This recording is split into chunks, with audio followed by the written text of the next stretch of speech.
നമുക്ക് അടുപ്പമുള്ളവർ പോകുമ്പോഴാണ് അത് അതെ. പ്രശ്നം ഉണ്ടാകുന്നത്. മറ്റുള്ളവരുടെ മരണങ്ങളെ നമ്മൾ വേറൊരു രീതിയിൽ കാണുന്നു അതെ. എന്നുള്ളതാണ്. പക്ഷേ ഈ അടുപ്പമുള്ളവരുടെ കാര്യത്തിൽ അത് വലിയ പ്രയാസകരമായ ഒരു കാര്യം തന്നെയാണ് അത് അഭിമുഖീകരിക്കുക എന്നുള്ളത്. എന്നെ സംബന്ധിച്ചിടത്തോളം മരണം എൻ്റെ മരണമല്ല. ഇപ്പോൾ എൻ്റെ മുറിവ്, എൻ്റെ വേദന ശരിയാണ്, ഞാൻ അനുഭവിക്കുന്നു. പക്ഷേ മരണം എന്നുള്ളത് ശരിക്കുള്ള ആ മരണമായി മാറുന്ന ഘട്ടത്തോടുകൂടി ഞാൻ ഇല്ലാതാവുന്നു. പിന്നീട് ആ മരണത്തിൻ്റെ അനുഭവം എൻ്റെ അനുഭവമായിട്ട് എനിക്ക് ഫീൽ ചെയ്യില്ല ഒരിക്കലും. അതുകൊണ്ട് തന്നെ അത് എൻ്റെ വിഷയമല്ല, അത് ബാക്കിയുള്ളവരുടെ വിഷയമാണ്. അല്പം യുക്തിവാദപരം എന്ന് പറയാവുന്നൊരു ആർഗ്യുമെൻ്റാണ് അത്. പക്ഷേ എങ്കിലും ഞാൻ കുറേ കാലം ആ ഒരു ചിന്താഗതി കൊണ്ട് നടന്നിരുന്നു. അപ്പോൾ ഈ 70കളിലൊക്കെ ഈ നക്സലൈറ്റ് പ്രസ്ഥാനവും പ്രവർത്തനങ്ങളൊക്കെ സജീവമായി വന്നിരുന്ന കാലഘട്ടങ്ങളിൽ ഞാൻ പല സഖാക്കളോടും ഇങ്ങനെ പറയാറുണ്ട്, മരണത്തെക്കുറിച്ചുള്ള ആ ഒരു ഉത്കണ്ഠ, അതിൻ്റെ ഭയം, അത് നമ്മൾ ഒഴിവാക്കണം. അത് ബാക്കി ചെയ്യണ്ടോ, നമ്മൾ ഓരോരുത്തരും നമുക്ക് ചെയ്യാവുന്ന ചെയ്യുക. നേരത്തെ ഡോക്ടർ പറഞ്ഞ പോലെ സ്വാഭാവികമായിട്ട് അങ്ങനെ ചിന്തിച്ചിരുന്നൊരു സമൂഹമായിരുന്നു നമ്മളതൊക്കെ. അത് മാറി ചികിത്സാ സംവിധാനങ്ങൾ, സാങ്കേതിക വിദ്യകളിലായി ആളുകളുടെ ശ്രദ്ധ കേന്ദ്രീകരിക്കുന്നു. അതിൽ നിന്ന് വിട്ടിട്ടുള്ളൊരു ഇപ്പം ഈ നമ്മളിപ്പോൾ പറഞ്ഞ പോലത്തെ ഒരു മരണ ചിന്ത എങ്ങനെ പറയാം, അത് സമൂഹത്തിൽ വ്യാപിപ്പിക്കാൻ വേണ്ടിയുള്ള ബോധപൂർവമായ ശ്രമം ആവശ്യമുണ്ടെന്ന് എനിക്ക് തോന്നുന്നു. ഡെത്ത് ലിറ്ററസി ഒരു പ്രസ്ഥാനം പോലെ തന്നെ, ഒരു മൂവ്മെൻ്റായിട്ട് തന്നെ വ്യാപിപ്പിക്കേണ്ട ഒന്നാണത്.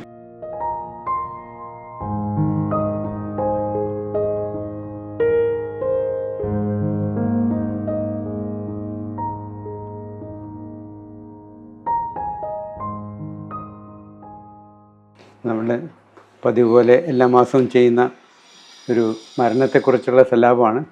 ഇപ്രാവശ്യം നമുക്ക് കിട്ടിയിട്ടുള്ള അതിഥി ശ്രീ കെ വേണുവാണ്.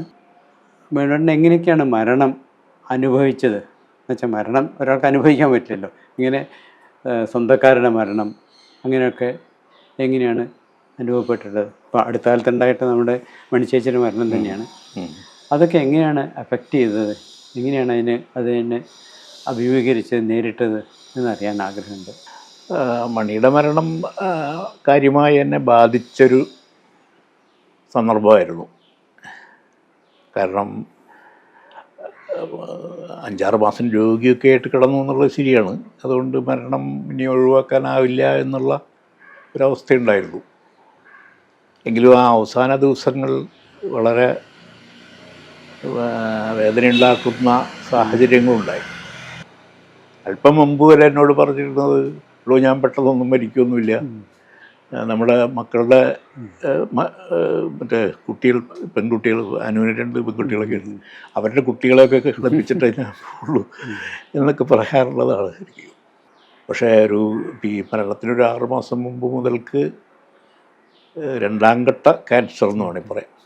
ആദ്യം ഒരു 10-15 കൊല്ലം മുമ്പ് ഉണ്ടായിട്ട് കുറേ റേഡിയേഷനൊക്കെ ചെയ്ത് നാവിലായിരുന്നു. അത് നാവ് മുറിച്ചുകളെയും പിന്നെ 33 റേഡിയേഷനൊക്കെ ചെയ്ത് ഏറെക്കുറെ 2010 മുതൽക്ക് 23-ലാണ് ഇപ്പോൾ മരിക്കുന്നത്. 23 വരെയുള്ള കാലഘട്ടം ഒരു പ്രശ്നമില്ലാതെ പോയിരുന്നു.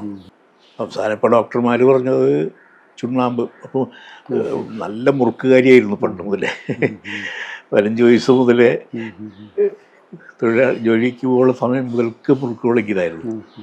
ഒരു കണ്ണി പുകലേക്ക് ഒരാഴ്ച കൊണ്ട് തീർക്കാം. ഞാൻ ചോദിക്കാറുണ്ട്, പുകല തിന്നുകയാണോ? ആ ഒരു അവസ്ഥ തന്നെയാണ് ഇതിന് കാരണം.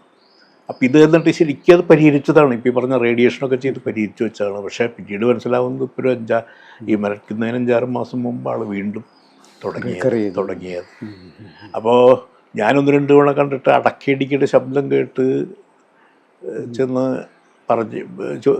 ചോദിക്കുമ്പോൾ പറഞ്ഞത്, ഉള്ളൂ ഞാൻ പുകല ഉപയോഗിക്കില്ല എന്നാണ് ഒരു ന്യായം പറഞ്ഞത്, അടക്കയും വെറ്റിലയും കൂടി. അപ്പോൾ ഡോക്ടർ പറഞ്ഞത് ചുണ്ണാമ്പ് പുകല പോലെ തന്നെ അപകടകാരിയാണ്. ഏറെക്കുറെ 5-6 മാസമായിട്ട് പിന്നെ ഈ കീമോതെറാപ്പിയൊക്കെ ചെയ്ത് 6 മാസത്തോളം കൊണ്ട് നടന്നിരുന്നു ഗുളയിൽ. അപ്പോൾ ഏറെക്കുറെ സ്ഥിതി മോശമാണെന്നും ഇത് അനിവാര്യമാണെന്നുള്ളത് എന്നെ സംബന്ധിച്ചിടത്തോളം ബോധ്യമായി കഴിഞ്ഞു. അതുകൊണ്ട് ആ അർത്ഥത്തിലുള്ളൊരു മാനസികമായ തയ്യാറെടുപ്പുണ്ടായിരുന്നു എന്നുള്ളത് ശരിയാണ്. എങ്കിലും മരണത്തിൻ്റെ രാത്രി 12 മണി കഴിഞ്ഞിട്ടാണ് മരിക്കുന്നത്. അപ്പോൾ എൻ്റെ പകൽ ദിവസം ഉച്ച സമയത്ത് ഞാൻ മണിയുടെ മുറിയിൽ രാത്രി അവിടെ കിടക്കും എന്നുള്ളതല്ലാതെ സ്ഥിരം പോയിരിക്കാറില്ല. അത് അധികം അരുണോ മറ്റാരെങ്കിലും കുട്ടികളാണ് എപ്പോഴും പോയിരിക്കാറ്. അപ്പോൾ ഉച്ചസമയത്തുള്ള അരുണോട് പറഞ്ഞാൽ അച്ഛനെയും വിളിക്കുന്നു പറയും. ഞാൻ ചെന്നപ്പോൾ അപ്പോൾ കട്ടിലിൽ കിടക്കുകയാണ്. അവിടെ കട്ടിലിൽ തന്നെ ഇരിക്കാൻ പറഞ്ഞു എന്നോട്. എന്നിട്ട് ആള് എണീറ്റു സ്വയം എണീക്കാൻ ബുദ്ധിമുട്ടാണ്, എന്നോട് സഹായിക്കാൻ പറഞ്ഞു. അങ്ങനെ കൂടെ എണീറ്റിരുന്നു. എന്നിട്ട് കുറച്ച് നേരം ഇങ്ങനെ കെട്ടിപ്പിടിച്ചിരുന്നു.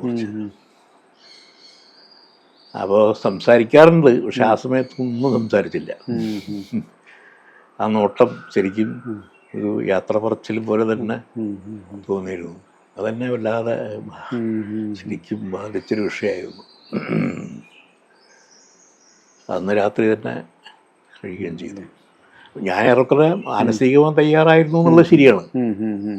എങ്കിലും അത് യഥാർത്ഥത്തിൽ സംഭവിക്കുമ്പോണ്ടാവുന്ന ഉണ്ടല്ലോ, അതൊരു വലിയ വിഷയം തന്നെയാണ് അത് സംഭവം. നമുക്ക് അടുപ്പമുള്ളവർ പോകുമ്പോഴാണ് അത് പ്രശ്നം ഉണ്ടാകുന്നത്. മറ്റുള്ളവരുടെ മരണങ്ങളെ നമ്മൾ വേറൊരു രീതിയിൽ കാണുന്നതാണ്. പക്ഷേ അടുപ്പമുള്ളവരുടെ കാര്യത്തിൽ വലിയ പ്രയാസകരമായ ഒരു കാര്യം തന്നെയാണ് അത് അഭിമുഖീകരിക്കുക എന്നുള്ളത്. അപ്പോൾ ഞാൻ ആലോചിക്കുന്നത്, നമ്മുടെ സഖാക്കളുടെ മരണം പലതും ഉണ്ടായിട്ടുണ്ട് അല്ലേ? അപ്പോൾ അവർ അത്തരം മരണം എഫക്റ്റ് ചെയ്തതും ഇതും തമ്മിൽ നല്ല വ്യത്യാസമുണ്ട് അല്ലേ? നല്ല വ്യത്യാസമുണ്ട്. മറ്റതിൻ്റെ ഒരു പ്രശ്നം എന്ന് വെച്ചാൽ അത് നമ്മൾ ഒരു തീരുമാനത്തിൻ്റെ അടിസ്ഥാനത്തിൽ നിൽക്കുന്ന ആളുകളാണ്. ഞാൻ ഉൾപ്പെടാത്ത സജീവമായ രംഗത്തുണ്ടായിരുന്ന സമയത്ത് എപ്പോഴാണെങ്കിലും മരണം സംഭവിക്കാമെന്ന് കരുതിക്കൊണ്ടാണ് രംഗത്തേക്ക് ഇറങ്ങുന്നത് തന്നെ. അപ്പോൾ പിന്നെ അത് അന്നൊരു പ്രശ്നമല്ല ശരിക്കും. എനിക്കും മറ്റുള്ളവർക്കും ഞങ്ങളുടെ കൂടെയുള്ളവർക്കും അത് സംഭവിക്കുന്നത് സ്വാഭാവികമായിട്ട് നമ്മൾ പ്രതീക്ഷിക്കുന്ന ഒരു കാര്യമാണ്. പെട്ടെന്ന് നടക്കുമ്പോഴുള്ള പ്രശ്നമുണ്ട്, ശരിയാണ്, ബുദ്ധിമുട്ടുണ്ട്. എങ്കിലും അതിനൊരു വേറൊരു മാനമുണ്ട് ശരിക്കും.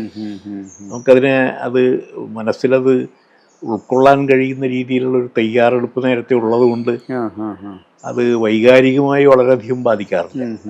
ബാധിക്കും, ഓരോരുത്തരുമൊക്കെ ആയിട്ടുള്ള സഹാക്കളുമായിട്ടുള്ള ബന്ധത്തിൻ്റെ പ്രശ്നത്തിൽ അത് ബാധിക്കുമെങ്കിൽ തന്നെയും അതിനൊരു താങ്ങുണ്ട്. അതൊരു കോസിന് വേണ്ടിയിട്ടാണ്. എനിക്ക് തോന്നുന്നത് ഈ പ്രിപ്പയർഡ്നെസ്സിനേക്കാൾ കൂടുതൽ വ്യത്യാസം ഉണ്ടാക്കുന്നത് അതൊരു കോസിന് വേണ്ടി. അതിനൊരു ഒരു മീനിങ് ഡെത്താണ്. ഇത് ഒരു മീനിങ്ലെസ് ഡെത്താണ് അല്ലേ? വാസ്തവത്തിൽ നമ്മൾ അർഹിക്കാണ്ട് വരുന്ന ഒന്നാണ്, മറ്റേ നമ്മൾ അർഹിക്കുന്ന ഒന്നാണ്. ആ ഒരു വ്യത്യാസമുണ്ട്. അതൊരു വലിയ വ്യത്യാസമാണ്. അതാണ് തോന്നുന്നു, അതായിരിക്കും തോന്നുന്നു. കാരണം ഇതിനും നമ്മൾ പ്രിപ്പയർഡായിരുന്നു. മനുഷ്യ ചിലതും നമ്മൾ ഇന്നൊന്നാണ് നിലയ്ക്ക് അങ്ങനെ പ്രിപ്പയർഡായിരുന്നു. അതിനേക്കാളധികം അതിലൊരു ഇൻജസ്റ്റിസ് നമുക്ക് തോന്നുന്നുണ്ട് ഇങ്ങനെ പിടിച്ച കൊണ്ടുപോകണേൽ. മറ്റേത് അങ്ങനെയല്ല, നമ്മൾ ഭരിക്കുന്നതാണത്. അങ്ങനെ ആ ഒരു വ്യത്യാസമുണ്ട്. ഒരു വലിയ വ്യത്യാസമാണ്. പിന്നെ അതല്ലാണ്ട് പക്ഷെ ചില ഇതുണ്ട്. ഇപ്പോൾ ഫോർ എക്സാമ്പിൾ ചില സൂയിസൈഡ് അങ്ങനെയുള്ള കുറേ കാര്യം നമ്മുടെ ആൾക്കാർ പോയിട്ടുണ്ടല്ലോ അപ്പോൾ ഞാൻ ഇങ്ങനെ ആലോചിക്കാറുണ്ട്. ഇപ്പോൾ മണിവണ്ണൻ്റെ ഒരു പ്രത്യയ ശാസ്ത്രത്തോടുള്ള പ്രതിബദ്ധത ഉള്ള ആ കാലമാണ്. അത് കണ്ടിട്ടാണ് പലരും വന്നിട്ടുള്ളത് അല്ലേ? അപ്പോൾ മണിവണ്ണൻ ഓർമ്മ ഉണ്ടോ അറിയില്ല, ഞാൻ മെഡിക്കൽ കോളേജിലുള്ള സമയത്ത് ജോയിങ് മണിവണ്ണന് വേണ്ടിയിട്ട് എന്നെ കാണാൻ വന്നിട്ടുണ്ട്. എന്നുവെച്ചാൽ അതുമാതിരി കുറേ ആൾക്കാർ പ്രസ്ഥാനത്തിനോട് ചേർന്നുണ്ട്. എല്ലാം മണിവണ്ണൻ കൊണ്ടെന്നാണ്, ഉപനയനം ജയിച്ചാണ് അങ്ങനെ നമുക്ക് പറയാൻ വയ്യ. പക്ഷേ മണിവണ്ണൻ വലിയൊരു ഇൻഫ്ലുവൻസ് അവർക്കൊക്കെ ഉണ്ടായിട്ടുണ്ടാവും അല്ലേ? അവർ ഇപ്പോൾ ഫോർ എക്സാമ്പിൾ ഇപ്പോൾ നമ്മളുടെ എന്താണ് മൊമ്മാലി, പിന്നെ സലീം, സുബ്രഹ്മണ്യദാസ്, ഇങ്ങനെയുള്ള ആൾക്കാരൊക്കെ പോകുമ്പോൾ അവരൊക്കെ വാസ്തവത്തിൽ ഒക്കെ സൂയിസൈഡാണ്. വാസ്തവത്തിൽ മൊമ്മാലിൻ്റെ പറയാൻ വയ്യ എന്തായിരുന്നു എന്നുള്ളത് നമുക്ക് ഉറപ്പ് പറയാൻ വയ്യ. പക്ഷെ മറ്റേ രണ്ടും സൂയിസൈഡ് തന്നെയായിരുന്നു. അതിനൊക്കെ നമുക്കൊരു ഉത്തരവാദിത്വം തോന്നുന്നുണ്ടോ? അങ്ങനെ ഒരു സെൻസ് ഓഫ് ഗിൽട്ടോ അങ്ങനെ തോന്നുന്നുണ്ടോ? സെൻസ് ഓഫ് ഗിൽട്ട് ഇല്ല ശരിക്ക്. അതേസമയം ഒരു പൊതുവായൊരു ഉത്തരവാദിത്വ ബോധം ഉണ്ട് താനും. ഇങ്ങനൊരു പ്രസ്ഥാനത്തിലേക്ക് എന്ന രീതിയിൽ വന്നതിൽ. പക്ഷെ ഞാൻ പലപ്പോഴും അതിനെ കാണാറുള്ളത്, ഞാനതിൽ മറ്റു പലരെയും പോലുള്ളൊരു പങ്ക് വഹിക്കുന്ന ഒരാളാണ്. എന്ന് പറഞ്ഞാൽ അതൊരു ചരിത്ര പ്രക്രിയയാണ് ശരിക്കും. ഇപ്പോൾ കമ്മ്യൂണിസ്റ്റ് തീവ്രവാദം എന്ന് പറയുന്നത് ലോകവ്യാപകമായി ഉണ്ടായതാണ്. ഞാൻ പറയാം, കമ്മ്യൂണിസ്റ്റ് പ്രസ്ഥാനം തന്നെ തകർന്നു പോകുന്നതിന് തൊട്ട് മുമ്പുള്ള ഒരു തരം ഇതുണ്ടല്ലോ, അണയാൻ പോകുന്ന തിരിയാളിക്കത്ത് എന്ന് പറയുന്ന പോലത്തെ. അതാണ് ശരിക്കും ആ ML പ്രസ്ഥാനത്തിൻ്റെ ചരിത്രം പൊതുവിൽ അങ്ങനെയാണ്, ലോകവ്യാപകമായി തന്നെ ഉണ്ടായിരുന്നതാണ്. ലാറ്റിൻ അമേരിക്കൻ രാജ്യങ്ങളിലൊക്കെ അന്ന് വളരെ സജീവമായിരുന്നു. ഏഷ്യയിലൂടെ അപ്പം അങ്ങനത്തെ ഒരു ചരിത്ര പ്രക്രിയയുടെ ഭാഗമായി ഉണ്ടായ പ്രസ്ഥാനം അതിൽ മറ്റു പലരെയും പോലെ നമ്മളും ചെന്ന് ചാടുന്നു, നമ്മളും ചെന്ന് ചേരുന്നു എന്നുള്ളതല്ലാതെ അതിക്കവഞ്ചൊരു ഉത്തരവാദിത്തമില്ല. പലരും എന്നോട് ചോദിക്കാറുണ്ട്, ഇപ്പം കേരളത്തിലെ ഒരു പ്രധാന പങ്ക് വഹിച്ച ആളെന്ന രീതിയിൽ ഞാനാണ് ഇതെല്ലാം ഉണ്ടാക്കിയെടുത്തതുള്ളത്. അപ്പം ഞാൻ പറയാറുള്ളത്, ഞാനതിൽ അതേപോലെ തന്നെ നിങ്ങളെപ്പോലെ തന്നെയുള്ള ഒരു ഭാഗം മാത്രമാണ്. ആ ചരിത്ര പ്രക്രിയയിൽ ഒരു പങ്കാളിയായി വന്നു എന്നുള്ളതാണ് ശരിയാണ്. പക്ഷെ എങ്കിൽ തന്നെ ഇപ്പോൾ ഇവിടത്തെ കാര്യങ്ങളിൽ എൻ്റേതായ ഒരു ഉത്തരവാദിത്വം ഉണ്ട് എന്നുള്ളത് ആ ഒരു ബോധം എനിക്കുണ്ട്. പക്ഷെ അതൊരിക്കലും കുറ്റബോധമായിട്ട് എനിക്ക് തോന്നിയിട്ടില്ല. രണ്ടു തമ്മിൽ വ്യത്യാസമുണ്ട്. അതിൻ്റെ ആ ഒരു റിയാലിറ്റീനെ അക്സെപ്റ്റ് ചെയ്യുന്നതും അതിൻ്റെ ഒരു കുറ്റം ഏറ്റെടുക്കുന്നതും തമ്മിൽ വ്യത്യാസമുണ്ട് അല്ലേ? ശരിയാണ്. അവിടെ ഇപ്പോൾ വേണ്ടേട്ടൻ ഈ യാദൃശ്ചികതയുടെ കാര്യം പറഞ്ഞല്ലോ, അപ്പോൾ എനിക്ക് പെട്ടെന്ന് സ്ട്രൈക്ക് ചെയ്ത് എന്താ പറയുക, അനിവാര്യതയും യാദൃശ്ചികതയും ഒരുപാട് അതിനെ പറ്റിയിട്ട് എഴുതിയിട്ടുള്ള ആളാണ് ഒരുപാട്. ഞാനിങ്ങനെ മരണത്തെക്കുറിച്ച് ആലോചിക്കുമ്പോൾ മരണം ഒരു അനിവാര്യമായിട്ടുള്ള വസ്തുതയാണ്. എല്ലാവരും മരിക്കുന്നത് ചെയ്യും. പക്ഷെ ആ മരിക്കുന്ന പ്രക്രിയയിൽ കുറേ ആകസ്മികതകൾ ഉണ്ടാകുന്നുണ്ട്. എങ്ങനെ മരിക്കണമെന്നുള്ളത്, എന്തൊരു പർട്ടിക്കുലർ റീസണാണ് അവിടെ ഉണ്ടാകുന്നുണ്ട്. അവിടെ നമുക്ക് കുറച്ച് നമ്മുടെ മാനിപ്പുലേഷനൊരു സാധ്യതയില്ലേ, നമ്മുടെ ഒരു ഫ്രീഡം അവിടേക്ക് ഉപയോഗിക്കാൻ കഴിയില്ല എന്നുള്ളതായിട്ട് ഒരു സംശയം എനിക്കുണ്ടാവും. എങ്ങനെ മരിക്കും എന്നുള്ളതിന് എന്താ അതിനെപ്പറ്റിയ വേണ്ട ഒരു ആലോചന എങ്ങനെയാണ് പോകുന്നത്? അതായത് ഇപ്പോൾ ഈ യാദൃച്ഛികതയെക്കുറിച്ച് പറയുമ്പോൾ പൊതുവിൽ ഈ പണ്ട് കാലത്തൊക്കെ ഫിലോസഫി ഡിക്ഷണറിയിലൊക്കെ യാദൃച്ഛികതയെക്കുറിച്ചുള്ള മീനിങ് എന്നുള്ള രീതിയിൽ പറയാറുള്ളത് സിനോണിം ഓഫ് ഇഗ്നോറൻസ് എന്നായിരിക്കും, ജ്ഞതയുടെ പര്യായം. നിങ്ങൾക്കൊരു കാര്യം അറിഞ്ഞുകൂടാത്തതുകൊണ്ട് അതിന് ചാൻസ് എന്ന് പറയുന്നു, നിങ്ങളത് അറിഞ്ഞു വന്നാൽ ചാൻസ് ഇല്ലാതായിരിക്കും. യാന്ത്രിക ഭൗതികവാദം. അതെ അതെ, അതല്ല ശരിയായത്. ചാൻസ് എന്ന് പറയുന്നത് പ്രകൃതിയിലെ ഈ നമ്മൾ പ്രകൃതി നിയമങ്ങളെല്ലാം തന്നെ അനിവാര്യ നിയമങ്ങൾ, അതാണ് അനിവാര്യത. പ്രകൃതിയുടെ അനിവാര്യത എന്ന് പറയുന്ന നിയമങ്ങളാണ്. പക്ഷേ ആ നിയമങ്ങൾ യാന്ത്രികമായിട്ടാണ് ആവർത്തിരുന്നെങ്കിൽ ഒരു മാറ്റം ഉണ്ടാകാൻ പാടില്ലല്ലോ.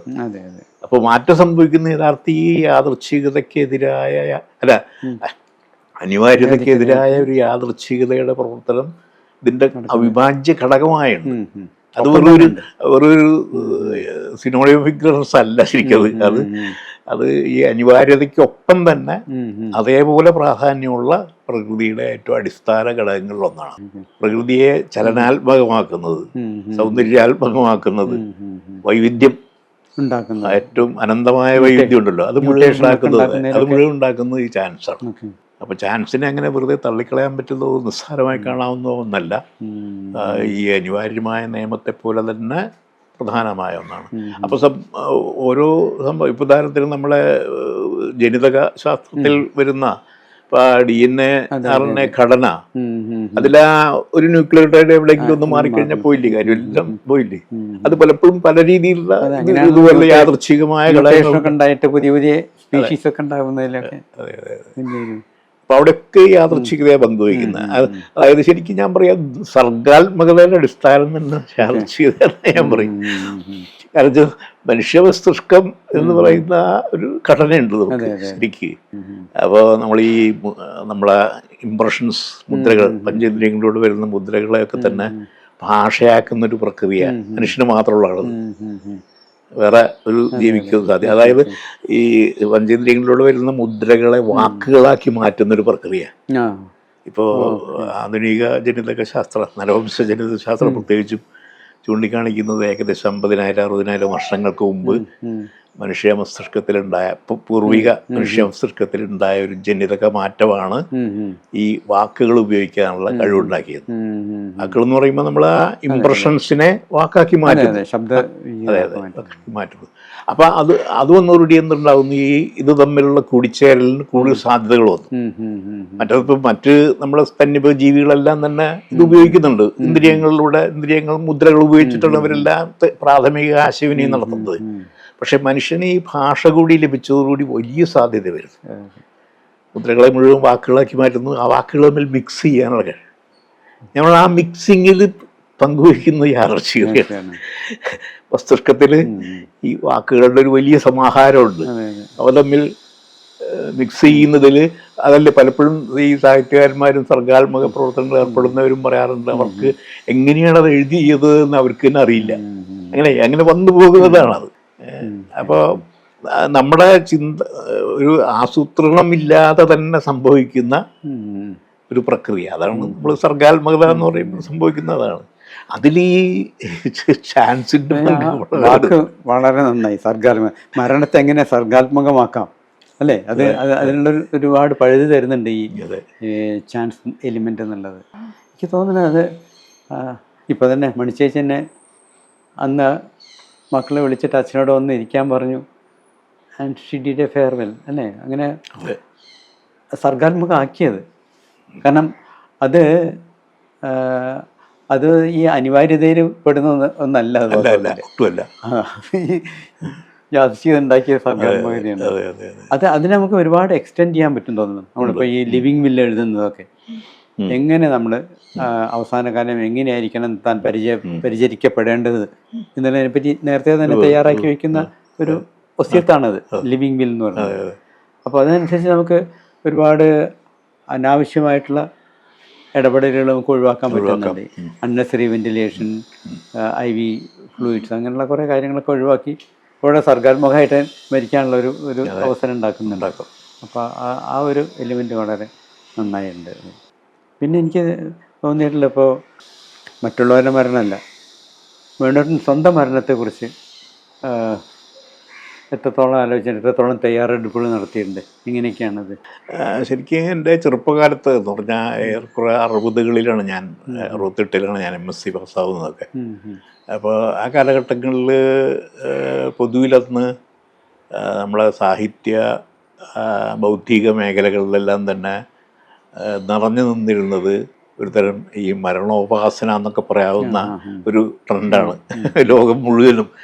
അതെനിക്കൊന്ന് 2ാം ലോക മഹായുദ്ധത്തിലെ വലിയ ദുരന്തങ്ങൾക്ക് ശേഷം പിന്നീട് 2-3 ദശകങ്ങളിലൂടെ വളർന്നു വന്ന ഒരു പ്രവണതയാണ്. കാഫ്ക, കമൂക്ക് പോലുള്ള എഴുത്തുകാരാണ് ലോകവ്യാപകമാക്കി അതിനെ കൊണ്ടുവന്നത്. മരണം ഇതിൻ്റെ ഉപാസന.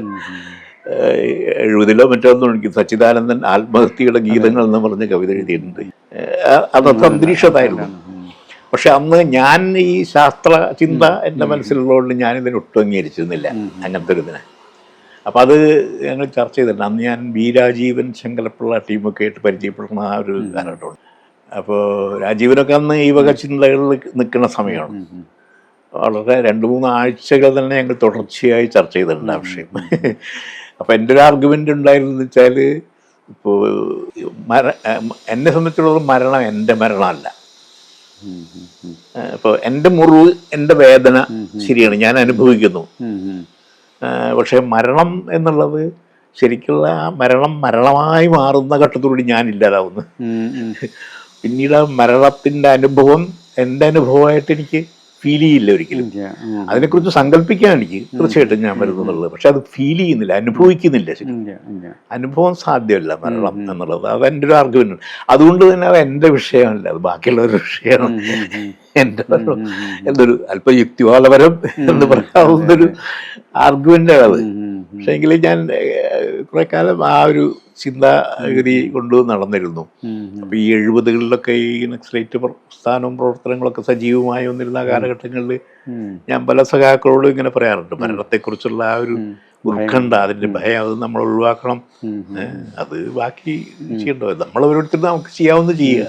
ഇതിനിടയിൽ എപ്പോൾ മരണം വരുന്നില്ല എന്നുള്ളതിനെ കുറിച്ച് ചിന്തിച്ച് നമ്മൾ ആശങ്കപ്പെടേണ്ട കാര്യമില്ല എന്നുള്ളൊരു ആർഗ്യുമെന്റ് വയ്ക്കാം. എന്നാൽ ഇപ്പോഴാണ് ഒരു റിയാലിറ്റി ആയിട്ട്, ഇപ്പോൾ നമുക്ക് ഇത്ര പ്രായമായി, ഇപ്പം ഞാനും വേണ്ടിട്ട് തമ്മിൽ അത്രയധികം വ്യത്യാസമൊന്നുമില്ല, ഏതാനും വർഷങ്ങളുടെ ഉണ്ടോ.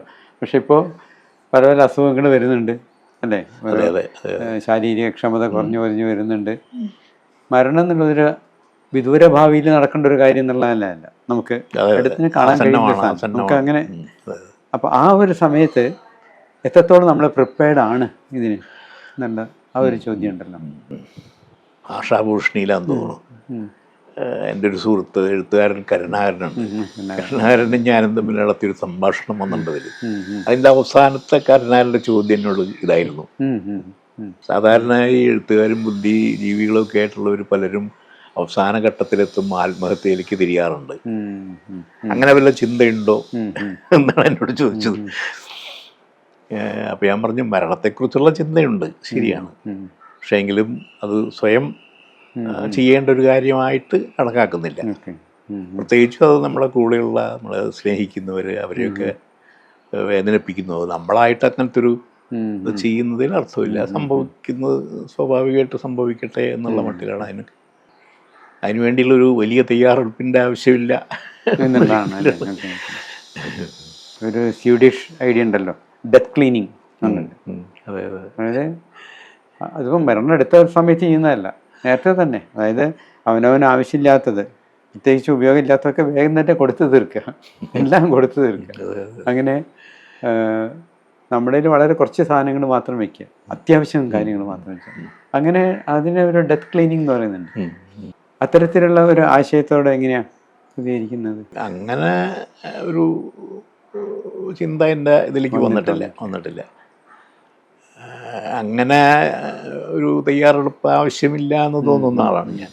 അതങ്ങ് വിട്ടുകൊടുക്കുക, പറഞ്ഞ യാദൃച്ഛികതകൾക്ക് വിട്ടുകൊടുക്കുക. എങ്ങനെയൊക്കെയാണ് സംഭവിക്കാതെ നമുക്ക് മുൻകൂട്ടി കാണാനും പറ്റില്ല. നമ്മളെന്തെല്ലാം തയ്യാറെടുപ്പ് നടത്തിയാലും അങ്ങനെയൊന്നും സംഭവിക്കണമെന്നുമില്ല. പലരും പോകുന്നതിനുള്ള ഒരു ബുദ്ധിമുട്ട് പറയുന്നത്, ഡെത്ത് എന്നുള്ള സംഭവം ഉണ്ടാകുമ്പോൾ എന്താണ് താൻ ഇവിടെ ഇട്ടേച്ച് പോകുന്നത് എന്നുള്ളതുണ്ടല്ലോ, ലിഗസി. അതിനെക്കുറിച്ചുള്ള ഒരു ധാരണ പലപ്പോഴും ഈ ഡെത്തിനെ കുറച്ചുകൂടെ അക്സെപ്റ്റൻസിലേക്ക് വരുത്താൻ നല്ലതാണെന്ന് പറയാറുണ്ട്. അതായത് താൻ ഒരു ശൂന്യമാക്കിയിട്ടാണ് പോകുന്നതല്ലാതെ നെക്സ്റ്റ് ജനറേഷന് അല്ലെങ്കിൽ മറ്റുള്ളവർക്ക് സർവൈവ് ചെയ്യുന്ന ആൾക്കാർക്ക് എന്തെങ്കിലും എൻ്റെ വക കോൺട്രിബ്യൂട്ട് ചെയ്യാനുണ്ടോ, കൊടുക്കാനുണ്ടോ, പാസ് ഓൺ ചെയ്യാനുണ്ടോ എന്നുള്ള അമാരത്തെ അങ്ങനെ ആലോചിക്കാറുണ്ട്. ഏറെക്കുറെ ഇല്ല. ഇപ്പം എന്നെ സംബന്ധിച്ചിടത്തോളം എൻ്റെ ജീവിതത്തിലെ ഒരു ഇത് പ്രധാന വശം എന്ന് പറയാവുന്ന ഒരു ബൗദ്ധിക ജീവിതം എന്ന് പറയാവുന്ന ഒരു ജീവിതമായിരുന്നു എൻ്റേത്. അപ്പോൾ ഞാനത് ഏറെക്കുറെ ഒരു 5 കൊല്ലം മുമ്പ് തന്നെ, ഇപ്പം 80 വയസ്സ് കഴിഞ്ഞു, എനിക്ക് 81ആയി, 75 വയസ്സൊക്കെ ആയ സമയത്ത് ഞാൻ നടത്തിയൊരു വിലയിരുത്തലുണ്ടായിരുന്നു. എനിക്ക് ചെയ്യാവുന്നതൊക്കെ ഞാൻ ചെയ്തു കഴിഞ്ഞു. ഈ ബൗദ്ധിക രംഗത്താണ് ഞാൻ ചെയ്യുന്നത്. ചെയ്യാവുന്നതൊക്കെ ചെയ്തു കഴിഞ്ഞിരിക്കുന്നു, ഇനിയൊന്നും ചെയ്യാനില്ല എന്നുള്ളൊരു മനോഭാവം ഉണ്ടായിരുന്നു. അതങ്ങ് അവസാനിപ്പിക്കുകയാണ് ചെയ്യുന്നത്. അല്ലാതെ അത് പക്ഷേ ഞാനങ്ങനെ വിലയിരുത്തി ഞാൻ വലിയ കാര്യമായ എന്തെങ്കിലും ചെയ്തിട്ടുണ്ട് എന്ന് ഞാൻ വിശ്വസിക്കുന്നില്ല. അതായത് ഇങ്ങനെ എടുത്തു പറയാവുന്ന രീതിയിലുള്ള ബൗദ്ധിക സംഭാവനയൊന്നും എൻ്റെ ഭാഗത്തുനിന്നുണ്ടായിട്ടില്ല. ഞാൻ പൊതുവിൽ സമകാലീന സാമൂഹ്യ സാഹചര്യങ്ങളോടും രാഷ്ട്രീയ കാര്യങ്ങളോടും പ്രതികരിച്ചു പോന്നിരുന്നു എന്നല്ലാതെ എടുത്തു പറയത്തക്ക എന്തെങ്കിലും ഒരു പുസ്തകങ്ങളൊക്കെ പലതും എഴുതിയിട്ടുണ്ടെങ്കിലും അതിലൊന്നും തന്നെ അങ്ങനത്തെ ഞാൻ പറയാം ഒരു സംഭാവന എന്ന് പറയാവുന്ന ഒന്നും ഞാൻ ചെയ്തിട്ടില്ല എന്ന് വിശ്വസിക്കുന്ന ഒരാളാണ് ഞാൻ. സ്വാഭാവികമായിട്ട് എനിക്ക് ചെയ്യാൻ കഴിയുന്ന കാര്യങ്ങൾ ഞാൻ ചെയ്യുകയും ചെയ്തിട്ടുണ്ട്. പിന്നെ അതിൽ ഞാൻ സംതൃപ്തനാണ് ഒരർത്ഥത്തിൽ. ഇപ്പോൾ എന്തെങ്കിലും ഇപ്പോൾ നമുക്കൊരു മെസ്സേജ് പാസ് ഓൺ ചെയ്യണമെന്നുണ്ടെങ്കിൽ അടുത്ത ജനറേഷൻ വരുന്ന ആൾക്കാർക്ക് എന്തായിരിക്കും അത്? ഞാൻ പൊതുവിൽ പറയാ എൻ്റെ ജീവിതത്തിൻ്റെ ഒരു ഭാഗം എന്ന രീതിയിൽ സത്യസന്ധരായിരിക്കുക എന്നുള്ളതാണ് ഏറ്റവും പ്രധാനമായ ഒരു കാര്യം. അത് പക്ഷേ സത്യസന്ധരാവണമെന്നുണ്ടെങ്കിൽ ധീരത വേണം. കാരണം സത്യം പലപ്പോഴും പ്രയാസമേറിയ കാര്യങ്ങൾ. എനിക്ക് തോന്നിയിട്ടില്ല, എന്നെ സംബന്ധിച്ചത് ഇത് രണ്ടും എനിക്ക് ഒരുമിച്ച് നിലനിർത്താൻ കഴിഞ്ഞിട്ടുണ്ട് എന്ന് തന്നെയാണ്. അതാണ് ആ ഒരു ഞാൻ പറഞ്ഞ സംതൃപ്തം എന്ന് പറയാനുള്ള കാരണം അതാണ്. സത്യസന്ധമല്ലാത്തൊന്നും ഞാൻ ചെയ്തിട്ടില്ല, ചിന്തിച്ചിട്ടില്ല, എഴുതിയിട്ടില്ല, എല്ലാതാണ് എനിക്ക് ബോധ്യമായ കാര്യങ്ങൾ മാത്രം. അതാത് സന്ദർഭങ്ങളിൽ ശരിയെന്ന്, ഇപ്പം മാറ്റങ്ങൾ ഇഷ്ടം പോലെ മാറ്റങ്ങൾ വന്നിട്ടുണ്ട്, പക്ഷെ ഓരോ സന്ദർഭത്തിലും ശരിയെന്ന് എനിക്ക് ബോധ്യമായ കാര്യങ്ങൾ മാത്രമേ ഞാൻ ചെയ്തിട്ടുള്ളൂ. മറ്റാരുടെയെങ്കിലും പ്രേരണയിലോ സമ്മർദ്ദത്തിൻ്റെ ഫലമായിട്ടോ ഞാൻ ഒരു വാക്ക് പോലും എഴുതുകയോ പറയുകയോ ചെയ്തിട്ടില്ല എന്നുള്ള അതാണ് എൻ്റെ ഒരു വലിയ കാര്യം, എൻ്റെ ഒരു കരുത്ത് എന്ന് പറയുന്നത്. പിന്നുള്ളത് നമുക്ക് ഇതാണ്, ഞാൻ പോകുമ്പോൾ ഇത്രയും കാലം ജീവിച്ചിട്ട് സമൂഹം എങ്ങനെയാണ് എന്നെ കണ്ടത്, അല്ലെങ്കിൽ സമൂഹം എനിക്ക് റൈറ്റായിട്ടുള്ള കാര്യങ്ങൾ എനിക്ക് തന്നിട്ടുണ്ടോ, അതോ അതിൽ നിരാശ അങ്ങനെ വല്ലതും ഉണ്ടോ, അതോ എനിക്ക് കിട്ടേണ്ടതൊക്കെ കിട്ടി നൽകപ്പെടേണ്ടതെല്ലാം നൽകപ്പെട്ട് കഴിഞ്ഞതാണ് എന്ന് അങ്ങനത്തെ ഒരു കണ്ടൻമെൻ്റാണ് അതോ നിരാശയാണ്? ഞാനത് പലപ്പോഴും ആലോചിച്ചിട്ടുള്ളൊരു കാര്യമാണ്. എനിക്ക് തോന്നിയിട്ടുള്ളത് ഇപ്പോൾ വളരെയധികം സംഘർഷഭരിതം എന്ന് പറയാവുന്ന രീതിയിലുള്ള സാമൂഹിക ഇടപെടലുകളിലൂടെ കടന്നു വന്നിട്ടുള്ള ഒരാളാണ് ഞാൻ. പക്ഷെ പൊതുവിൽ സമൂഹത്തിൻ്റെ സമീപനം എന്നെ സംബന്ധിച്ചിടത്തോളം വളരെ പോസിറ്റീവായിട്ടാണ് അനുഭവപ്പെട്ടിട്ടുള്ളത്. ഒട്ടും തന്നെ നിഷേധാത്മകമായി എനിക്ക് തോന്നിയിട്ടില്ല. തീർച്ചയായിട്ടും രാഷ്ട്രീയ രംഗത്ത് ശത്രുക്കളും എതിരാളികളും ഒക്കെ ഉണ്ടായിട്ടുണ്ട്. പക്ഷേ ഒരു രാഷ്ട്രീയ എതിരാളി പോലും എന്നോട് മോശമായി പെരുമാറുകയോ അല്ലെങ്കിൽ നമുക്ക് ഉള്ള ഒരു മാന്യമായ നമ്മളെ ഒരു നിലനിൽപ്പിനെ ചോദ്യം ചെയ്യുകയോ ചെയ്തിട്ടില്ല. എതിരാളികൾ പോലും ആ അർത്ഥത്തിൽ സഹായിക്കുകയോ അല്ലെങ്കിൽ എന്താ പറയുക നമ്മൾ അംഗീകരിക്കുകയോ ചെയ്യുന്ന ഒരു അനുഭവമാണ് എനിക്ക് പൊതുവിലുണ്ടായിട്ടുള്ളത്. അതുകൊണ്ട് പൊതുവിൽ സമൂഹം എന്നോട് ശരിക്കും നീതി പുലർത്തി എന്നാണ് ഞാൻ വിലയിരുത്തുന്നത്. നമ്മളിങ്ങനെ ഒരു ഡിഗ്നിഫൈഡ് ഡെത്ത് എന്നൊക്കെ പറയില്ലേ,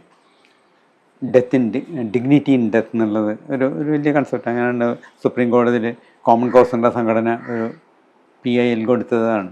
ഡിഗ്നിറ്റി ഇൻ ഡെത്ത് എൻഷുർ ചെയ്യണം, അതിന് വേണ്ടിയിട്ട് അന്ത്യകാല പേരുമായി ബന്ധപ്പെട്ടിട്ടുള്ള ഒരു ലീഗൽ ഗൈഡ് ലൈൻ ഉണ്ടാക്കണം എന്നൊക്കെയാണ് അന്ന് പറഞ്ഞത്. ഈ ഡിഗ്നിറ്റി ഇൻ ഡെത്ത് എന്നുള്ള കൺസെപ്റ്റിനെ കുറിച്ച് എന്താണ് അഭിപ്രായം?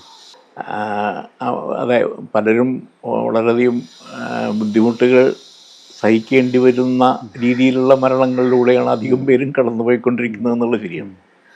അപ്പോൾ അത് പരമാവധി ഒഴിവാക്കിക്കൊണ്ട് ഓരോരുത്തരുടെയും മരണം ഏത് തലത്തിൽപ്പെട്ട ആളായാലും ആ മരണസമയത്തെങ്കിലും അവർക്ക് ഒരു മാന്യമായ ചുറ്റുപാട് സാഹചര്യം ഉണ്ടാക്കി കൊടുക്കുക എന്നുള്ളത് സമൂഹത്തിൻ്റെ ഉത്തരവാദിത്വം തന്നെയാണെന്ന് ഞാൻ കരുതുന്നത്.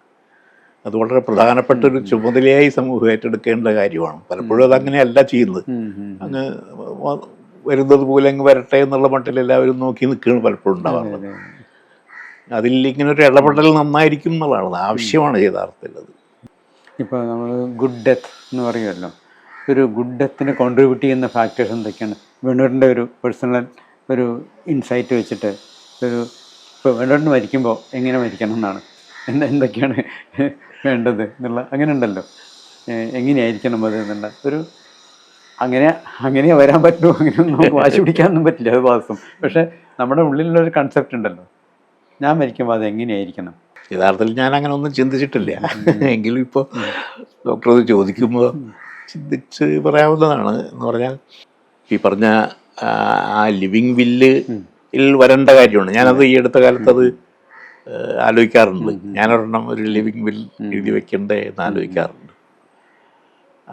അത് പ്രധാനമായിട്ടും ഇത് തന്നെയാണ്. ഈ ഇപ്പോഴത്തെ ആ ഒരു ഇതുണ്ടല്ലോ, ആശുപത്രികളിലൊക്കെ അവസ്ഥ, ആവശ്യമില്ലാതെ വെന്റിലേറ്ററിൽ ICUവിലൊക്കെ കൊണ്ടിട്ടിട്ട് ഒരിക്കലും ബന്ധുക്കളുടെയും വേണ്ടപ്പെട്ടവരുടെയും ഒരു പരിചരണങ്ങളില്ലാതെ വെറുതെ ആ കൂടിനുള്ളിൽ കിടന്ന് മരിക്കേണ്ടി വരുന്നൊരു ഭയങ്കര ദയനീയാവസ്ഥയാണെന്നുള്ളത്. അതൊരിക്കലും അങ്ങനെ ഒരു ഘട്ടത്തിലേക്ക് പോകാൻ ഒരു രീതിയിലും അനുവദിക്കരുത് എന്നുള്ളതാണ്. എന്തെല്ലാം ബുദ്ധിമുട്ടുണ്ടെങ്കിലും ആ സ്വാഭാവികമായ മരണത്തിന് വിട്ടുകൊടുക്കുക, അതിന് സമൂഹത്തിന് മുഴുവൻ ഉത്തരവാദിത്തമുണ്ട്. നമ്മളെല്ലാവരും കൂടി അത് ആ രീതിയിലുള്ളൊരവസ്ഥയിലേക്ക് അത് കൊണ്ടുവരേണ്ടതുണ്ട്. ഞാനങ്ങനെ ഒരു എന്താ പറയുക, ഒരു സ്വാഭാവിക മരണത്തിന് വിധേയനാകണമെന്ന് ആഗ്രഹിക്കുന്ന ആളാണ്. പലപ്പോഴും ഇത്തരം മരണ ചർച്ചയിലൊക്കെ കടന്നു വരാറുള്ള ഒരു ടോപ്പിക്കാണ് യൂത്തനീസിയ, ദയാവധം എന്നുള്ളത്. ഇപ്പോൾ ഒരുപാട് എന്താ പറയുക, ഭയങ്കര ആശയകാരുഷ്യമുള്ളൊരു സബ്ജക്റ്റാണത്. എന്താണ് യൂത്തനീസിയയുടെ ഡെഫിനിഷൻ തന്നെ പലർക്കും അറിഞ്ഞുകൂടാ. അതിനെക്കുറിച്ച് വാചാലരാകുന്ന പലർക്കും. എനിക്കൊന്ന് അതിൻ്റെ കൃത്യമായിട്ടൊരു ഡെഫിനിഷൻ പറഞ്ഞിട്ട് അതിനെക്കുറിച്ച് അഭിപ്രായം ചോദിക്കുന്നത് കുറച്ചുകൂടി നല്ലത് തോന്നുന്നു. അതിനിപ്പോൾ European association of palliative care ഉണ്ടാക്കിയിട്ടൊരു ഡെഫിനിഷൻ ഉണ്ട് യൂത്തനീസിയയ്ക്ക്. അതായത് അതാണിപ്പോൾ വേൾഡ് വൈഡായിട്ട് ആക്സെപ്റ്റ് ചെയ്തിട്ടുള്ള ഒരു ഡെഫിനിഷൻ അതാണ്. ആ ഡെഫിനിഷൻ പറഞ്ഞതാണ്, euthanasia is an intentional killing of a patient by administration of drugs at that person's voluntary and competent request എന്നാണ്. അതായത് യൂത്തനീസിയ എന്ന് പറയണമെങ്കിൽ പേഷ്യൻ്റ് കോൺഷ്യസ് ആയിരിക്കണം, അയാൾക്ക് തിങ്കിങ് കപ്പാസിറ്റി ഉണ്ടായിരിക്കണം, അയാൾക്കത് എക്സ്പ്രസ് ചെയ്യാൻ കഴിയണം. അങ്ങനെ ഒരു പരപ്രേരണയൊന്നും കൂടാണ്ട് സ്വന്തം ആലോചിച്ച് ചിന്തിച്ചുറപ്പിച്ച് തനിക്ക് മരണം സാധ്യമാക്കണം എന്ന് പറഞ്ഞിട്ട് ഒരു റിക്വസ്റ്റ് നടത്തിയിട്ട് ആ റിക്വസ്റ്റിൻ്റെ മേൽ ഒരു മരുന്ന് ഇഞ്ചെക്ട് ചെയ്തിട്ട് ജീവൻ അപഹരിക്കുന്നതിന് മാത്രമേ യൂത്തനേഷ്യ എന്നുള്ളൂ. All other medicalised killing are just murder എന്നാണ് പറഞ്ഞിരിക്കുന്നത്. അപ്പോൾ you cannot give euthanasia to a comatose patient. ഒരു കോമയിലുള്ള ഒരു പേഷ്യൻറ്റ് നമുക്ക് യൂത്തനേഷ്യ ചെയ്യാൻ പറ്റില്ല. യൂത്തനേഷ്യ ആണെങ്കിൽ പേഷ്യൻറ്റ് കോൺഷ്യസ് ആയിരിക്കണം, അയാൾ റിക്വസ്റ്റ് ചെയ്യണം, എന്നിട്ട് ചെയ്യുന്നത് മാത്രമേ ഉള്ളൂ. അങ്ങനത്തെ ഒരു യൂത്തനേഷ്യ അത് എത്രത്തോളം ആവശ്യമാണ്, നൈതികമാണ്, അതിനെക്കുറിച്ച് ആലോചിക്കേണ്ടി വന്നിട്ടുണ്ടോ? അതായത് പലപ്പോഴും ഇങ്ങനെ റിപ്പോർട്ടുകൾ നമ്മൾ കാണാറുള്ളത് വളരെയധികം വർഷങ്ങൾ തന്നെ നരകയാതന അനുഭവിച്ചുകൊണ്ട് ജീവിക്കുകയും എന്നാൽ ഈ പറഞ്ഞ വെന്റിലേറ്ററും അതൊക്കെ ആയിട്ട് ഇങ്ങനെ ബന്ധുക്കൾ അവരുടെ സമ്മർദ്ദം കാരണം ബന്ധുക്കൾ അവരുടെ ഒരു ഉത്തരവാദിത്തം പോലെയും അവർക്കും അതിൽ നിന്ന് രക്ഷപ്പെടുന്നുണ്ടെങ്കിൽ അവർക്ക് ചെയ്യാൻ കഴിയാത്തൊരു സാഹചര്യം വരുന്നു. അങ്ങനെ ഒരു വല്ലാത്തൊരു കുടുക്കളത് ശരിക്കും സമൂഹം സൃഷ്ടിക്കുന്ന ഒരു ഇതാണ്. അപ്പോൾ അതായത് ആസന്ന മരണനായി കിടക്കുന്ന ഒരാളെ പരമാവധി ജീവൻ നിലനിർത്താൻ വേണ്ടി ഇടപെടേണ്ടത് നമ്മുടെ ഉത്തരവാദിത്വമാണെന്നുള്ള രീതിയിൽ ബന്ധുക്കളും ചുറ്റുപാടുള്ള കണക്കാക്കുന്നു. ആ ബോധം അത് ആ ഒരു ചിന്താഗതിയാണ് ഇവിടെ അത് മാറ്റണം. അപ്പോൾ അതിൻ്റെ അർത്ഥം എന്താ വെച്ചാൽ ഫ്യൂട്ടൈലായിട്ടുള്ള ട്രീറ്റ്മെൻറ്റ്, നിഷ്ഫലമായ ചികിത്സകൾ നമുക്ക് ഒഴിവാക്കണം എന്നുള്ളതാണ്. അതും യൂത്തനേഷ്യ തമ്മിൽ ബന്ധമില്ല വാസ്തവത്തിൽ. ശരിയാണ്. യൂത്തനേഷ്യയിൽ നമ്മൾ ഇൻറ്റൻറ്റ് ചെയ്യുന്നുണ്ട് ഡെത്ത്. ഈ നിഷ്ഫലമായ ചികിത്സ നിർത്തിവെക്കുന്നതിൽ നമ്മൾ ഒരിക്കലും ഡെത്ത് ഇൻറ്റൻറ്റ് ചെയ്യുന്നില്ല. ശരിയാണ്. നമ്മൾ നിഷ്ഫലമായ ചികിത്സകൾ ഉണ്ടാക്കുന്ന യാതന ഒഴിവാക്കുക എന്നുള്ളത് മാത്രമേ അത് അവിടെ ചെയ്യുന്നുള്ളൂ. അത് നേരെ മറിച്ച് യൂത്തനേഷ്യ അങ്ങനെയല്ല. യൂത്തനേഷ്യയിൽ നമ്മൾ ഡെത്ത് ഇൻറ്റൻറ്റ് ചെയ്യുന്നുണ്ട്. ഓഫ് കോഴ്സ് പേഷ്യൻറ്റിൻ്റെ റിക്വസ്റ്റ് പ്രകാരമാണ് എന്നുള്ളത് എനിക്ക്. നേരെ മറിച്ച് ഒരു എന്താണ് ഇങ്ങനെ പറഞ്ഞ മാതിരി ഒരുപാട് കഷ്ടപ്പെട്ടുകൊണ്ടിരിക്കുന്ന ഒരാളെ എന്താണ് അത്തരം ആ കഷ്ടപ്പാട് നിലനിർത്താൻ മാത്രം ഉപകരിക്കുന്ന തരത്തിലുള്ള ജീവൻ രക്ഷോപായങ്ങളൊക്കെ നമ്മൾ ഒഴിവാക്കുക എന്ന് പറഞ്ഞാൽ അത് ജസ്റ്റ് അപ്രോപ്രിയേറ്റ് മെഡിക്കൽ പ്രാക്ടീസാണ്. അതായത് ജീവൻ ഏത് വിധേനയും നിലനിർത്തുക എന്നതാണ് ചികിത്സയുടെ പരമമായ ലക്ഷ്യം എന്നുള്ളത് ഒരു മിഥ്യാധാരണയാണ്. അങ്ങനെയല്ല ശരിക്കും. ചില സമയത്ത് ജീവൻ നിലനിർത്തലാണ്. അത് ജീവൻ നിലനിർത്തൽ അസാധ്യമാണ് എന്ന് നമുക്ക് ഉറപ്പായി കഴിഞ്ഞാൽ പ്രൊവൈഡ് കംഫർട്ട് ഇൻ ഡൈയിങ്, അതായത് അന്ത്യകാലം ക്ലേശരഹിതമാക്കുക, അതും ഒരു ലെജിറ്റിമേറ്റ് ഗോൾ ഓഫ് മെഡിസിനാണ്. അത് രണ്ടുമുണ്ട്. നമ്മൾ പലപ്പോഴും ഒരു ബൈനറി ആയിട്ട് ആലോചിക്കുക, ചികിത്സ അല്ലെങ്കിൽ നോ ചികിത്സ. ചികിത്സ എന്ന് പറഞ്ഞാൽ ജീവൻ രക്ഷോപായങ്ങൾ, അല്ലാന്ന് വെച്ചാൽ പിന്നെ ഒരു ചികിത്സയില്ലാന്ന്. അങ്ങനെയല്ല വാസ്തവത്തിൽ. ചികിത്സ രണ്ട് നിലയ്ക്ക് അപ്രോപ്രിയേറ്റ് ചികിത്സ എന്നുള്ളതാണ് വാസ്തവം. അത് ചിലപ്പോൾ ജീവൻ രക്ഷോപായങ്ങൾ കൊടുത്ത് ജീവൻ രക്ഷിക്കാനുണ്ടാവും, ചിലപ്പോൾ അതൊക്കെ നിർത്തിവെച്ചിട്ട് അന്ത്യകാലം ക്ലേശരഹിതമാക്കുക, അതിന് വേണ്ടിയിട്ടുള്ള മരുന്നുകൾ കൊടുക്കുക എന്നുള്ളതായിരിക്കും. അപ്പോൾ ഒരിക്കലും നോ ട്രീറ്റ്മെൻറ്റ് എന്നുള്ളൊരവസ്ഥയില്ല, അപ്രോപ്രിയേറ്റ് ട്രീറ്റ്മെൻറ്റ് എന്നുള്ളതാണ്. ഇത് കുറച്ചൊരു സട്ടിലായിട്ടുള്ള ഒരു കാര്യമാണ്. അത് മനസ്സിലാക്കണമെങ്കിൽ ശരിക്ക് ആ ഒരു മെഡിക്കൽ ബാക്ക്ഗ്രൗണ്ട് ഉണ്ടായാലേ മനസ്സിലാവുള്ളൂ. അപ്പോഴാണ് ശരിക്കും മനസ്സിലാവുക. ഇതെല്ലാം വെച്ചുകൊണ്ട് തന്നെ യൂത്തനേഷ്യക്കുള്ള ഒരു റോളുണ്ട് എന്നാണ് പലരും പറയുന്നത്. അതിനെക്കുറിച്ച് എന്താ അഭിപ്രായം? ഒരാൾക്ക് അയാളുടെ ജീവൻ അവസാനിപ്പിക്കാൻ പറയാനുള്ള ഒരു അവകാശമുണ്ടോ? അതിന് വേണ്ടിയിട്ട് സഹായം ചെയ്തു കൊടുക്കാനുള്ള ഉത്തരവാദിത്വം ചികിത്സിക്കുന്ന ആൾക്കാർക്കുണ്ടോ? ഉണ്ടെന്നാണ് എൻ്റെ അഭിപ്രായം. സമൂഹത്തിന് തന്നെ ആ ഉത്തരവാദിത്വമുണ്ട്. ശരിക്കും ചികിത്സിക്കുന്നവരുടെ മാത്രം അതായിരിക്കരുത്. കാരണം സമൂഹത്തിൻ്റെ ഒരു സമ്മർദ്ദമാണ് ചികിത്സിക്കുന്നവരെയും പലപ്പോഴും സമ്മർദ്ദത്തിലെത്തിക്കുന്നത്. ഇപ്പോൾ സമൂഹത്തിൻ്റെ പൊതു ഉത്തരവാദിത്തമായിട്ട് അത് വരേണ്ടതുണ്ട്. അതെ. പക്ഷെ ഇവിടെ എനിക്ക് തോന്നുന്നത് നമ്മൾ അത്തരത്തിലുള്ള ദയാവധത്തിൻ്റെ നിയമവിധേയമാക്കുന്നതിനെ പറ്റി ചർച്ച ചെയ്യാൻ യോഗ്യരായിട്ടില്ല എന്നുള്ള ഒരു പ്രശ്നമുണ്ട്. എന്തുകൊണ്ടാണെന്ന് വെച്ചാൽ ഫലപ്രദമായിട്ടുള്ള പാലിയേറ്റീവ് കെയർ ഒരളവോളം ദയാവധത്തിനുള്ള മറുപടിയാണ്. എല്ലാ മരണം സുഖസുന്ദരമാക്കാൻ കഴിയും പാലിയേറ്റീവ് കെയർ കൊണ്ട്, അങ്ങനെ നമുക്ക് ക്ലെയിം ചെയ്യാൻ പറ്റില്ല. പക്ഷെ വലിയൊരളവോളം യാതന കുറയ്ക്കാൻ നമുക്ക് പാലിയേറ്റീവ് കെയർ കൊണ്ട് സാധിക്കുന്നുണ്ട്. അപ്പോൾ എന്തുകൊണ്ടാണ് ഒരാൾ ദയാവധത്തിന് അപേക്ഷിക്കുന്നതെന്ന് ചോദിച്ചാൽ യാതനയാണ്, അണ്ടർലീവ്ഡ് ആയിട്ടുള്ള സഫറിങ് ആണ്. പാലിയേറ്റീവ് കെയർ കൊണ്ട് അത് നമുക്ക് കുറയ്ക്കാൻ പറ്റുമെന്ന് നമുക്കറിയാം. അപ്പോൾ അവിടെയാണ് ക്വസ്റ്റ്യൻ, നമ്മുടെ ഇന്ത്യയിൽ പാലിയേറ്റീവ് കെയറിൻ്റെ വ്യാപനം എത്രത്തോളം ഉണ്ടെന്നുള്ളത്. ആ കണക്ക് വളരെ മോശമാണ്. 2-3% ആൾക്കാർക്ക് മാത്രം, 2-3 ആവശ്യക്കാരിൽ 2-3% പേർക്ക് മാത്രമേ പാലിയേറ്റീവ് കെയർ കിട്ടുന്നുള്ളൂ. അങ്ങനെയുള്ള ഒരു രാജ്യത്ത് നമ്മൾ പാലിയേറ്റീവ് കെയറിനെ വ്യാപകമാക്കാനാണോ നോക്കേണ്ടത്, അതോ ദയാവധത്തെ എന്താ പറയുക നിയമവിധേയമാക്കാനാണോ ആദ്യം ശ്രമിക്കേണ്ടതെന്നുള്ള ചോദ്യമുണ്ട്. റീസെൻ്റായിട്ട് ഒരുപാട് എല്ലാവർക്കും ഒരു പാലിയേറ്റീവ് കെയർ കിട്ടിയതിന് ശേഷം നമുക്ക് അതുകൊണ്ട് കണ്ടെയ്ൻ ചെയ്യാൻ പറ്റാത്ത സഫറിങ്ങിന് ദയാവധത്തിനെ ആശ്രയിക്കാമെന്നുള്ളതാണ്. ഇപ്പോൾ നമ്മൾ ദയാവധത്തെക്കുറിച്ച് ചർച്ച ചെയ്യുന്നത് ഒരു അശ്ലീലമാണ് വാസ്തവത്തിൽ. കാരണം നമ്മൾ ചെയ്യേണ്ട കുറേ കാര്യങ്ങളൊന്നും ചെയ്തിട്ടില്ല.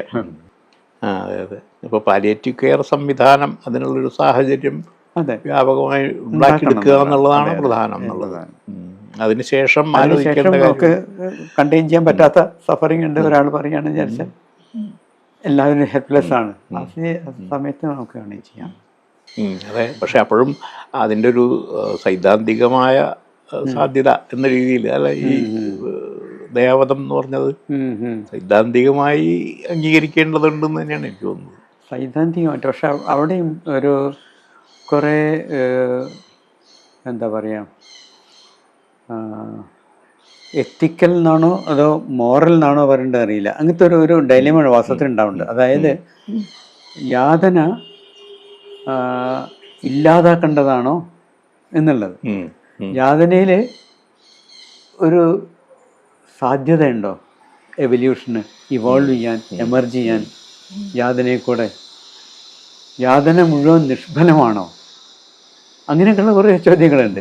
അപ്പോൾ പാലിയേറ്റീവ് കെയറിൽ നമ്മൾ പലപ്പോഴും പറയും, വിക്ടർ ഫ്രാങ്ക്ൽ അല്ലേ പറഞ്ഞത്, man is not destroyed by suffering, he is destroyed by suffering without meaning.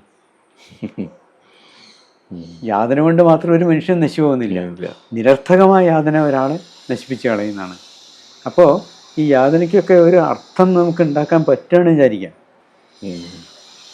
നമുക്കുണ്ടാക്കല്ല, ആ രോഗിക്ക് ഇതിൻ്റെ ഒരു അർത്ഥം കണ്ടെത്താൻ അയാൾക്ക് സാധിക്കുകയാണെന്ന് വിചാരിച്ചാൽ ചിലപ്പോൾ അയാൾ കുറച്ചുകൂടെ ഇവോൾവ് ചെയ്തിട്ടുള്ളൊരു മനുഷ്യനായിട്ട് ഒരു ഗ്രോത്ത് അയാളുണ്ടായിന്ന് വരും. നമ്മൾ ഈ യൂത്തനേഷ്യ എന്നുള്ള ഈസി ഓപ്ഷൻ കൊടുക്കുമ്പോൾ നമുക്ക് എളുപ്പമാണ്, പക്ഷേ വലിയൊരു സാധ്യത അവിടെ നഷ്ടമാവുകയല്ലേ ചെയ്യുന്നത്. അങ്ങനത്തെ ഒരു ചോദ്യം ഇല്ലേ?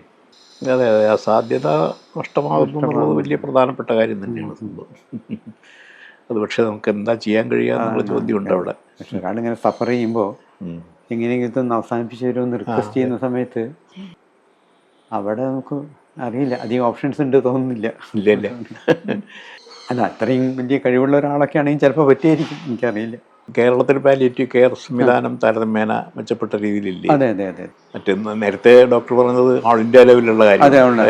കേരളത്തിൽ ഓൾ ഇന്ത്യ ലെവൽ 2 to 3% എന്ന് പറഞ്ഞത് കേരളത്തെ സംബന്ധിച്ചിടത്തോളം 70-80% ആണ്. നമ്മുടെ ഗവൺമെൻറ് കണക്കൊക്കെ അനുസരിച്ചിട്ട് ഒരുവിധം ഒരു ടോട്ടലി ബെഡ് റിഡൻ ആയിട്ടുള്ള ആൾക്കാർ 90% നമ്മൾ കവർ ചെയ്യുന്നുണ്ട്. ഒരു 10% മാത്രമേ ടോട്ടലി ബെഡ് റിഡൻ പേഷ്യൻസിൽ നമ്മുടെ പാലിയേറ്റീവ് കെയർ എത്തിപ്പെടാത്ത ആൾക്കാരുള്ളൂ.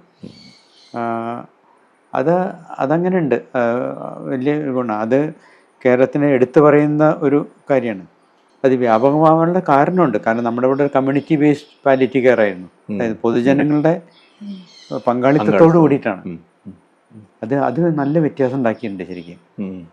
ഇപ്പോൾ നമ്മൾ 2008 പാലിയേറ്റീവ് കെയർ പോളിസി ഡിക്ലെയർ ചെയ്തു എന്ന് പറഞ്ഞല്ലോ. അങ്ങനെയാണ്, അതാണ് വലിയൊരു വ്യത്യാസം ഉണ്ടാക്കിയത്. പെട്ടെന്ന് വ്യാപകമാവാനുള്ള കാരണം കേരളമാണ് ഏറ്റവും ആദ്യം പാലിയേറ്റീവ് കെയർ പോളിസി ഡിക്ലെയർ ചെയ്തത്. അതിനുശേഷം എത്രയോ വർഷം കഴിഞ്ഞിട്ടാണ് കർണാടകയിലും തമിഴ്നാട്ടിലൊക്കെ വന്നത്. അപ്പോൾ ഇത് നമ്മൾ ആദ്യം പാലിയേറ്റീവ് കെയർ പോളിസി ഡിക്ലെയർ ചെയ്തു എന്നുള്ളത് മാത്രമല്ല, ആ പാലിയേറ്റീവ് കെയർ പോളിസി ഉണ്ടാക്കിയത് ജനങ്ങളാണെന്നുള്ളതാണ്. ഒരു സർക്കാർ മുകളിൽ നിന്നിട്ട് താഴത്തേക്ക് ഒരു പോളിസി കൊണ്ടുവരല്ല ഇത്. പാലിയേറ്റീവ് കെയറിൽ പ്രവർത്തിച്ചിരുന്ന ആൾക്കാർ, ഗ്രൗണ്ട് ലെവലിൽ കമ്മ്യൂണിറ്റി ബേസ്ഡ് ഓർഗനൈസേഷനൊക്കെ പ്രവർത്തിച്ചുകൊണ്ടിരിക്കുന്ന ആൾക്കാർ ഒന്നിച്ചു കൂടിയിട്ട് നമ്മുടെ ഈ പാലിയേറ്റീവ് കെയറിലാണ് അന്നത്തെ മീറ്റിംഗ് കൂടിയത്. ഡോക്ടർമാർ മുൻകൈ എടുത്തിട്ടല്ലേ ഈ ഐഡിയ കൊണ്ടുവരുന്നുണ്ട്. ഡോക്ടർമാരുണ്ട്, സുരേഷ് ഉണ്ട്, രാജഭവൻ സാറുണ്ട്, അതൊക്കെ ഉണ്ട്. പക്ഷേ ഇതിൻ്റെ ഒരു ഡ്രാഫ്റ്റ് ഉണ്ടാക്കുന്നത് ഇവിടെ വെച്ചാണ്. എന്തായിരിക്കും ആ ഡ്രാഫ്റ്റ് ഗവൺമെൻറ്റിന് സബ്മിറ്റ് ചെയ്ത് അവർ ഇൻ ടോട്ടോ അത് അനുസരിച്ചിട്ടാണ് പാലിയേറ്റീവ് കെയർ പോളിസി ഡിക്ലെയർ ചെയ്തത്. നമുക്കറിയാം പാലിയേറ്റീവ് കെയർ എന്നുള്ള ഒരു കമ്പാഷനേറ്റ് ആയിട്ടുള്ളൊരു കെയർ എന്നുള്ളത് ഒരു സർക്കാർ ഉത്തരവിൽ കൂടെ നടപ്പാക്കാൻ പറ്റുന്ന കാര്യമില്ലല്ലോ. നാളെ മുതൽ എല്ലാവരും കമ്പാഷനേറ്റ് ആയിട്ട് കെയർ ചെയ്യണമെന്ന് ഗവൺമെൻറ് ഓർഡർ ഇട്ടിട്ട് കാര്യമൊന്നുമില്ല. നേരെ വെച്ച് കമ്പാഷനേറ്റ് ആയിട്ട് കെയർ ചെയ്യുന്ന ആൾക്കാരെ സഹായിക്കാൻ ഒരു പോളിസിക്ക് സാധിക്കും. അങ്ങനെയാണ് നമ്മുടെ ഇവിടുത്തെ palliative care policy. Palliative care delivery ചെയ്യേണ്ടത് എങ്ങനെയാണെന്നുള്ളതിനെ പറ്റിയിട്ട് ഗവൺമെൻറ്റിൻ്റെ ഐഡിയ എങ്ങനെയാണ്? ഈ കമ്മ്യൂണിറ്റി ബേസ്ഡ് ഓർഗനൈസേഷൻസും ലോക്കൽ സെൽഫ് ഗവൺമെൻറ് ഏജൻസീസും തദ്ദേശ സ്വയംഭരണ സ്ഥാപനങ്ങളും പ്രദേശത്തെ ഗവൺമെൻറ് ഹെൽത്ത് കെയർ ഇൻസ്റ്റിറ്റ്യൂഷൻസും ഈ മൂന്നും കൂടി ചേർന്നിട്ടാണ്. അപ്പോൾ അതിൽ ആ കമ്പാഷൻ്റെ എലിമെൻറ്റും വളണ്ടറിസത്തിൻ്റെ എലിമെൻറ്റും എല്ലാം വരുന്നുണ്ട്. അതേസമയം ഗവൺമെൻറ്റിൻ്റെ റോബസ്റ്റ് മെഷീനറി ഇതിലേക്ക് കൊണ്ടുവരാനും പറ്റുന്നുണ്ട്. അത് ഈ ഒരു കോമ്പിനേഷനാണ് നമ്മുടെ കേരളത്തിൽ ഇത്രയധികം വ്യാപകമാക്കാൻ സാധിച്ചത്. അപ്പോൾ ഈ കേരളത്തിലെ സാഹചര്യത്തിൽ നമ്മൾ നേരത്തെ പറഞ്ഞ ദയാവധത്തിന് അന്തരീക്ഷമുണ്ട് എന്നല്ലേ എൻ്റെ അർത്ഥം? അറിയില്ല. അപ്പോഴും നേരത്തെ പറഞ്ഞ നൈതിക ഇഷ്യൂ ഉണ്ട് അവിടെ. പക്ഷെ പലർക്കും ഇതിനോട് ഒരു ആഭിമുഖ്യം ഇല്ലാത്ത ഒരുപാട് ഡോക്ടർമാരുണ്ട് ദയാവധം എന്നുള്ളത്. എൻ്റെ ഒരു വളരെ സുഹൃത്തായിട്ടൊരു ഡോക്ടർ നന്ദിനി വല്ലത്ത് പറഞ്ഞത്, എന്ന് യൂത്തനൈസ് ലീഗലൈസ് ചെയ്തെന്ന് ഞാൻ ഈ പ്രൊഫഷൻ കിറ്റ് ചെയ്യുന്നു. അത്ര എതിർപ്പുള്ളവരുണ്ട്. ഇപ്പോൾ വേൾഡ് പാലിയേറ്റീവ് കെയർ ബോഡീസ് അവരൊന്നും യൂത്തനേഷ്യ ആക്സെപ്റ്റ് ചെയ്തിട്ടില്ല. വേൾഡ് നിലവാരം. വേൾഡ് പാലിയേറ്റീവ് കെയറിൻ്റെ ഓർഗനൈസേഷൻസ് ഉണ്ടോ? അവരുണ്ട്. World hospice and palliative care സംഘടനകളൊക്കെ ഉണ്ട്. അവരൊന്നും പാലിയേറ്റീവ് കെയർ ആക്സെപ്റ്റ് ചെയ്തിട്ടില്ല. അല്ല സോറി, യൂത്തനേഷ്യ ആക്സെപ്റ്റ് ചെയ്തിട്ടില്ല. എനിക്ക് തോന്നുന്നു ഈ ഇത്തരത്തിൽ യൂത്തനേഷ്യ ചർച്ചകളും ഒക്കെ തന്നെ വരുന്നതിൻ്റെ പിന്നിലുള്ളത് എത്രത്തോളം നമ്മളുടെ മെഡിക്കൽ സിസ്റ്റം ഒരു എന്താണ് ഡെത്ത് ഡിനായിങ് ആയിട്ടുള്ള ഒരു അപ്രോച്ചിലേക്ക് പോയി എന്നുള്ള ഒരു ഇതുണ്ട്. ഇന്നിപ്പോൾ മരണം എന്നുള്ളത് സ്വാഭാവിക പ്രക്രിയ അല്ലാതായി മാറി. മരണത്തെ ജനങ്ങൾ കാണുന്നത് ഒരു ചികിത്സയുടെ അപര്യാപ്തത, ചികിത്സയുടെ പരാജയം എന്നുള്ളത് എനിക്ക് മാത്രമാണ്. ആ ഒരു ഇമ്പ്രഷനാണ് ഈ വൈദ്യ സമൂഹം ഉണ്ടാക്കുന്നത്. കാരണം ഇന്ന് എന്തിനും ഏതിനും ചികിത്സയുണ്ട്. ഷുഗറാണുള്ളത്, ഒക്കെ ഇൻസുലിൻ കൊടുക്കാം. ഇൻഫെക്ഷനാണ്, നമുക്ക് ആൻറ്റിബയോട്ടിക്സ് ഉണ്ട്. എന്തിനും ഏതിനും ചികിത്സ ഉണ്ട്. ചുരുക്കത്തിൽ ഇന്നത്തെ കാലത്ത് മരിക്കേണ്ട വലിയൊരു ആവശ്യം ഇല്ല ഒരാൾക്കും എന്നുള്ളൊരു ഇമ്പ്രഷനാണ് ഉണ്ടാക്കുന്നത് വൈദ്യ സമൂഹം. അത് കുറേ വിശ്വസിച്ച് പോകുന്നുണ്ട് ആൾക്കാർ. അപ്പം അത് കാരണം ഒരാൾ മരിക്കുക എന്ന് പറഞ്ഞാൽ അത് ചികിത്സയുടെ പരാജയം എന്നുള്ളത് എനിക്ക് മാത്രമേ എടുക്കുന്നുള്ളൂ. അത് കാരണം തന്നെ മരിക്കാതിരിക്കാൻ വേണ്ടിയിട്ടുള്ള കാര്യങ്ങളൊക്കെ ചെയ്യുക, അന്നസറായിട്ട് ലൈഫ് പ്രൊളോങ് ചെയ്യിക്കാൻ വേണ്ടിയിട്ടുള്ള കാര്യങ്ങൾ ചെയ്യുക. അങ്ങനെയാണ് ICU ഇൻഡസ്ട്രി നന്നായിട്ട് ഫ്ലറിഷ് ചെയ്തു. അത് കാരണം അപ്പോൾ ഇതിനെ മാറ്റിയിട്ട് എങ്ങനെ മരണത്തെ കുറിച്ചുള്ളൊരു ബോധം, മരണം സ്വാഭാവികമായിട്ടുള്ളൊരു കാര്യമാണെന്നുള്ളതും അതങ്ങനെ ഭയക്കേണ്ട ഒരു കാര്യമില്ല എന്നുള്ളതും. ഓഫ്കോഴ്സ് ഒഴിവാക്കാവുന്ന മരണങ്ങളൊക്കെ ഒഴിവാക്കേണ്ടപ്പെടേണ്ടത് തന്നെയാണ്. ജീവിതം എത്ര കണ്ട് ദൈർഘ്യം കിട്ടുമെന്നുള്ളത് നല്ല കാര്യം തന്നെയാണ്. അത് തന്നെയാണ് നമ്മൾ എയിം ചെയ്യേണ്ടത്. പക്ഷേ ജീവിതം മീനിങ്ഫുള്ളായിട്ട് അർത്ഥവത്തായിട്ടുള്ളൊരു ജീവിതം ഉണ്ടാക്കാൻ പറ്റില്ല എന്ന് കഴിഞ്ഞാൽ ഒരു സ്വാഭാവിക മരണത്തിന് അയാൾക്ക് ഒരു സാധ്യത നമുക്ക് കൊടുക്കാൻ നമുക്ക് സാധിക്കണമെന്നുള്ളതാണ്. അപ്പം അതിന് മരണത്തെക്കുറിച്ചുള്ള ഒരു അറിവ് ആൾക്കാർക്ക് ഉണ്ടാവും.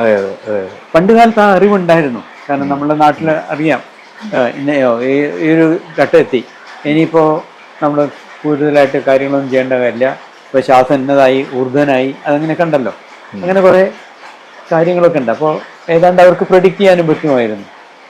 അവർ മരണ സാക്ഷരത എന്നുള്ളതൊന്നുണ്ടായിരുന്നു. അപ്പോൾ ഒരാൾ എങ്ങനെയാണ് മരിക്കുന്നത്, മരിച്ചാൽ നമ്മൾ എന്തൊക്കെയാണ് ചെയ്യേണ്ടത് എന്നുള്ളതിനെ പറ്റിയിട്ടൊക്കെ. ഇന്നിപ്പോൾ അത് കംപ്ലീറ്റ് ഒരു മെഡിക്കലൈസ്ഡ് ചെയ്തിട്ട് ഇപ്പോൾ ഒരാൾ മരിക്കുക എന്ന് പറഞ്ഞാൽ ആശുപത്രിയിൽ നിന്നേ മരിക്കാൻ പാടുള്ളൂ എന്നുള്ള മാതിരിയാണ്. അപ്പോൾ അങ്ങനെ മരിച്ചു കഴിഞ്ഞാൽ ഏത് ആശുപത്രിയിലായിരുന്നു, ICUവിലായിരുന്നു, ഇങ്ങനെയാണ് ചോദിക്കുക. കാരണം അതല്ലാതെ ഒരാൾ മരിക്കുന്നത് ശരിയല്ല എന്നുള്ളൊരു ധാരണയായിരുന്നു. അത് മാറ്റിയിട്ട് മരണത്തെ തിരിച്ച് നമ്മളുടെ സമൂഹത്തിനും നമ്മുടെ ഫാമിലിയിലേക്കും സമൂഹത്തിലേക്കും തിരിച്ചു കൊണ്ടുവരാൻ ഒരു സാക്ഷരത മരണത്തെക്കുറിച്ച് ഉണ്ടാക്കുക എന്നുള്ളൊരു ആവശ്യമാണ്. അല്ല, അതിനെക്കുറിച്ച് ആലോചിച്ചിട്ടുണ്ടോ? അതിനെക്കുറിച്ച് ആലോചിച്ചിട്ടില്ല. അല്ല, അത് ശരിക്കും അത് ഒരു വലിയൊരു പ്രചരണ സംവിധാനത്തിൽ കൂടി അവരുടെ ബോധവൽക്കരണം നടത്തുക എന്ന് പറയുന്നൊരു ഉത്തരവാദിത്വം ഇപ്പോഴത്തെ സാഹചര്യത്തിലുണ്ട്. നേരത്തെ ഡോക്ടർ പറഞ്ഞ പോലെ സ്വാഭാവികമായിട്ട് അങ്ങനെ ചിന്തിച്ചിരുന്നൊരു സമൂഹമായിരുന്നു നമ്മളതൊക്കെ. അത് മാറി ഈ പറഞ്ഞ ചികിത്സാ സംവിധാനങ്ങള് സാങ്കേതിക വിദ്യകളിലായി ആളുകളുടെ ശ്രദ്ധ കേന്ദ്രീകരിക്കുന്നു. അതിൽ നിന്ന് വിട്ടിട്ടുള്ള ഇപ്പൊ ഈ നമ്മളിപ്പോ പറഞ്ഞ പോലത്തെ ഒരു മരണ ചിന്ത ആ എങ്ങനെ പറയാം, അതെ അതെ, അത് സമൂഹത്തിൽ വ്യാപിപ്പിക്കാൻ വേണ്ടിയുള്ള ബോധപൂർവമായ ശ്രമം ആവശ്യമുണ്ടെന്ന് എനിക്ക് തോന്നുന്നത്. ഡെത്ത് ലിറ്ററസി ഇപ്പൊ ഉണ്ട്. വെസ്റ്റേൺ കൺട്രീസിലൊക്കെ അവർ പറയുന്നുണ്ട് ഡെത്ത് ലിറ്ററസിയെ കുറിച്ച്. കാരണം പണ്ട് നമ്മൾ വളരുമ്പോൾ കുട്ടിക്കാലം വരെ നമ്മൾ മരണം കാണുന്നുണ്ട് അല്ലേ, നമ്മളൊക്കെ എന്താണ് മുത്തശ്ശന്മാര് ഇവരൊക്കെ മരിക്കുന്ന. ഇന്നിപ്പോ അങ്ങനെ കുട്ടികൾ മരണം കാണുന്നില്ല. അതെ അതെ, മരണമൊക്കെ നടക്കുന്ന ആശുപത്രിയിലും ഐസിയുലാണ്. അപ്പോ ഒരു ഒരു ഒരു തലമുറ മുഴുവൻ മരണത്തെക്കുറിച്ച് ഒരു ധാരണയും അവബോധവും ഇല്ലാത്ത, അതൊരു ക്ലിനിക്കൽ ഈവന്റ് എന്നുള്ള മാത്രമാണ് മനസ്സിലാക്കുന്നത്. അപ്പോൾ അതാണ് ഇങ്ങനെ കുറേ ഇത്തരത്തിൽ അനാവശ്യമായ ചികിത്സകളിലേക്കൊക്കെ പോകാനും ഒക്കെ ഒരു കാരണമായിട്ട് മാറുന്നത്. ഒരു മതി, ഇനി നമുക്ക് കൂടുതൽ പോണ്ട എന്ന് പറയാനുള്ളൊരു നോളജ് ഉണ്ടാവണ്ടേ, ഒരു അറിവ് നമുക്ക് ഉണ്ടാവണ്ടേ. അപ്പോൾ അതിൻ്റെ ഏത് വിധേനയും ജീവൻ നിലനിർത്തപ്പെടേണ്ട ഒരു സാധനമാണ് എന്നുള്ളൊരു തെറ്റിദ്ധാരണയിൽ അങ്ങനെയാണ് ഈ ഐസിയിലേക്ക്. മോശമാണ് അവസ്ഥ, ഞങ്ങളൊന്ന് ഐസിയിലേക്ക് മാറ്റുക എന്ന് പറയുമ്പോൾ എന്താണ് കണ്ടീഷൻ ചോദിക്കണം. ഇനി ഐസിയിൽ മാറ്റിയാൽ എന്തൊക്കെയാണ് നമുക്ക് കിട്ടാൻ പോകുന്നത്, എത്രത്തോളം സർവൈവൽ സാധ്യത ഉണ്ട്, സർവൈവ് ചെയ്യുകയാണെങ്കിൽ തന്നെ എന്തൊരു തരത്തിലുള്ള ഞാൻ അങ്ങോട്ട് അയച്ച ആളെന്നെയാണോ എനിക്ക് കിട്ടാൻ പോകുന്നത്, ഇത്തരത്തിൻ്റെ കാര്യങ്ങൾ ചോദിക്കുകയും അതല്ലാതെ വിചാരിച്ചാൽ ശരി ഞങ്ങൾക്ക് വേണ്ട, നിങ്ങൾ വീട്ടിലേക്ക് കൊണ്ടുപോകണമെന്ന് പറയാനുള്ള ഒരു അറിവ് ഉണ്ടായാലേ ഇതൊക്കെ ഒഴിവാക്കാൻ നമുക്ക് സാധിക്കുള്ളൂ. ഇപ്പോഴത്തെ നിലയ്ക്ക് നമ്മളൊക്കെ ചെയ്യുന്നത് ഈ മെഡിക്കൽ എസ്റ്റാബ്ലിഷ്മെന്റിനെ കുറ്റം പറയുകയായിരുന്നു. ഡോക്ടർമാർ വെറുതെ ഐസിയിൽ കയറ്റി. ഡോക്ടർമാർ കുറ്റം പറഞ്ഞിട്ട് കാര്യമില്ല. അത് നമുക്ക് അങ്ങനെ വേണ്ടാന്ന് പറയാനുള്ള ഒരു കഴിവും ആർജവവും നമുക്കുണ്ടായാൽ മാത്രമേ പറ്റുള്ളൂ. ജനങ്ങൾ എന്താ വേണ്ടത്, അതിൻ്റെ ഉത്തരവാദിത്തം എടുക്കണം. സ്വന്തക്കാർ ഉത്തരവാദിത്തം എടുക്കുന്ന വേണം. ഇങ്ങനെയല്ല എൻ്റെ ആൾ മരിക്കേണ്ടത്, ഇതല്ല എൻ്റെ വേണ്ടപ്പെട്ട ആൾ, ഇങ്ങനെയല്ല മരിക്കേണ്ടതെന്ന് പറയാനുള്ള അതിന് കുറച്ച് ഇതിനെക്കുറിച്ചുള്ള ധാരണ ഉണ്ടാകുന്ന വേണം. അത് ബോധപൂർവമായ ഒരു ശ്രമം തന്നെ വേണ്ടി വരും. അങ്ങനെ തന്നെ പറ്റും. സമൂഹത്തിൽ അങ്ങനത്തെ ഒരു ചർച്ചയും ചിന്തയും മരണചിന്ത എന്ന് പറയാം. അതെ അതെ അതെ, അതിൻ്റെ ഒരു ഭാഗമായിട്ടാണ് ഇപ്പോൾ നമ്മൾ സംസാരിക്കുന്നത്. കാരണം ഇത് കാണുന്ന ആൾക്കാർ ഇതിനെക്കുറിച്ചൊക്കെ ആലോചിക്കും. മറ്റേത് മരണം എന്ന് പറഞ്ഞാൽ ഒരിക്കലും ഉച്ചരിക്കപ്പെടാൻ പാടില്ലാത്തൊരു വാക്കാണ്, ടാബു വാക്കാണ് എന്നല്ല, അത് മാറ്റി എടുക്കുക എന്നുള്ളതാണ്.